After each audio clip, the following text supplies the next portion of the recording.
শহীদ ওসমান হাদি হত্যা মামলার তদন্তে রাষ্ট্রীয় গড়িমসি ও অসহযোগিতার অভিযোগ তুলে জাতিসংঘের তত্ত্বাবধানে আন্তর্জাতিক তদন্তের দাবি জানিয়েছে ইনকিলাব মঞ্চ।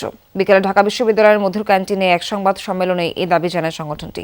সদস্য সচিব আব্দুল্লাহ আল জাবের প্রধান উপদেষ্টাকে আগামী 24 ঘণ্টার মধ্যে এই বিষয়ে জাতিসংঘে আনুষ্ঠানিকভাবে চিঠি পাঠানোর আহ্বান জানান। তিনি অভিযোগ করেন, মামলার বাদী হওয়া সত্ত্বেও তাকে তদন্তে কোনো অগ্রগতি জানানো হচ্ছে না, বরং গুরুত্বপূর্ণ তথ্য গোপন রাখা হচ্ছে। প্রধান উপদেষ্টার সঙ্গে সাক্ষাৎ না পাওয়ার বিষয়ে ক্ষোভ প্রকাশ করেন জাবের। বলেন, গত 4 দিন ধরে সব ধরনের চেষ্টা করেও প্রধান উপদেষ্টার সাথে দেখা করা সম্ভব হয়নি।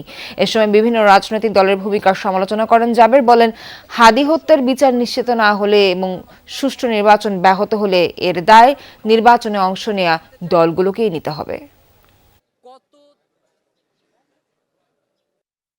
এই খুনের পেছনে দেশি বিদেশি চক্র জড়িত রয়েছে, যার কারণে আন্তর্জাতিকভাবে জাতিসংঘের অধীনে যাতে শহীদ ওসমান হাদি হত্যা মামলার তদন্ত হয়, যার কারণে বর্তমান অন্তর্বর্তীকালীন সরকারের প্রধান উপদেষ্টা ডক্টর মোহাম্মদ ইউনূসকে আমরা শহীদ ওসমান হাদির পরিবার এবং ইনকিলাব মঞ্চের পক্ষ থেকে আহ্বান জানাতে চাই, আগামী 24 ঘন্টার মধ্যে আপনি জাতিসংঘের কাছে একটি শহীদ ওসমান হাদির হত্যার তদন্তের জন্য একটি চিঠি প্রেরণ করুন।